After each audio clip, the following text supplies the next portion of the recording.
This video is only for information purpose. ये video investment advice बिल्कुल नहीं है। तो एनटीपीसी ने क्वार्टर 1 फाइनेंशियल ईयर 2027 में अपने नतीजे पेश किए, तो चलिए इनका विस्तार से विश्लेषण करेंगे। और यहाँ पर जून तिमाही जो है, तो यहाँ पर इनका जो मुनाफा है वो दमदार रहा है। और अप्रैल से जून 2026 वाली जो तिमाही है, तो उसके नतीजे इन्होंने पेश किए हैं। तो चलिए विस्तार से समझते हैं उनके नतीजों को। तो कंसोलिडेटेड जो नतीजे इनके आए हैं क्वार्टर 1 फाइनेंशियल ईयर 2027 और क्वार्टर 1 फाइनेंशियल ईयर 2026 से यहाँ पे कंपेयर भी करेंगे। तो देखो इनका जो नेट प्रॉफिट था, प्रॉफिट आफ्टर टैक्स 6,896 करोड़ है। तो यहाँ पर कंपेयर करें पिछले साल के क्वार्टर से, तो पिछले साल ये 6,108 करोड़ था। अब इनकी जो कुल आय यानी कि टोटल इनकम, तो इस क्वार्टर में ये 51,141 करोड़ थी। तो पिछले साल ये 47,821 करोड़ थी। तो 7% की बढ़ोतरी यहाँ पर इनकी कुल आय यानी कि टोटल इनकम में भी हुई है। और ऑपरेशनल जो इनका रेवेन्यू है, तो 50,741 करोड़ था। तो यहाँ पे क्वार्टर ऑन क्वार्टर भी यहाँ पे 2.12% ये ऊपर रहा है।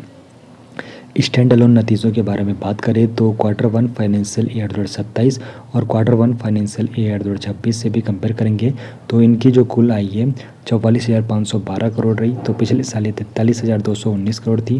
तो उसके मुकाबले 3% की वृद्धि हुई है। प्रॉफिट आफ्टर टैक्स यहाँ पे 5,342 करोड़ रहा। पिछले साल 4,775 करोड़ के मुकाबले यहाँ पर 12% की वृद्धि देखने को मिली है।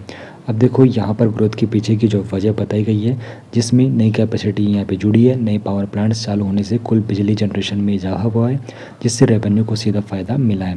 बेहतर ऑपरेशनल एफिशिएंसी है, तो एनटीपीसी के कोयला प्लांट्स का प्लांट लोड फैक्टर पीएलएफ 76.71% रहा, जबकि बाकी देश का औसत सिर्फ 70.32% था। सहायक व जॉइंट वेंचर कंपनियों से मुनाफा 62% बढ़कर 1,832 करोड़ हो चुका है, जो पिछले साल 1,131 करोड़ था। अब देखो मार्जिन और अन्य फाइनेंशियल जो इनके आंकड़े आए हैं, तो यहाँ पर क्वार्टर 1 फाइनेंशियल ईयर 2026 और क्वार्टर 1 फाइनेंशियल ईयर 2027 का कंसोलिडेटेड आधार पर यहाँ पर कंपेयर किया जा रहा है। तो ऑपरेटिंग मार्जिन 23.81% था, जो पिछले साल 22.80% था। नेट प्रॉफिट मार्जिन इनका 13.59% था, तो पिछले साल ये 12.98% था। और डेटर्स टर्नओवर यहाँ पे इनका 5.08x है, जो पिछले साल 5.60x था। इन्वेंट्री टर्नओवर इनका 11.39x है, जो पिछले साल 9.97x था। तो कुल एसेट है 5,71,051 करोड़, सालाना आधार पर 7.36% ये ज़्यादा है। अब यहाँ पर एनटीपीसी ग्रीन जो एनर्जी है, तो सब्सिडरी परफॉर्मेंस के बारे में बात करें तो नेट प्रॉफिट 305 करोड़ है, जो कि 38% की वृद्धि हुई है। सालाना आधार पर 38.26% ही बढ़ा है। रेवेन्यू ऑल टाइम हाई है 1,107 करोड़, यहाँ पर भी 63% यहाँ पे बढ़ोतरी हुई है। पिछले साल ये 680 करोड़ से बड़ी छलांग है। और शेयर में एक दिन में यहाँ पे तेज़ी आई है, जब ये आंकड़े आई है 6.47% के नतीजों के ऐलान के बाद ये तेज़ी आई है। तो एनटीपीसी ने एक बार फिर दिखाया है कि भारत के पावर सेक्टर में उसकी लीडरशिप मजबूत बनी हुई है।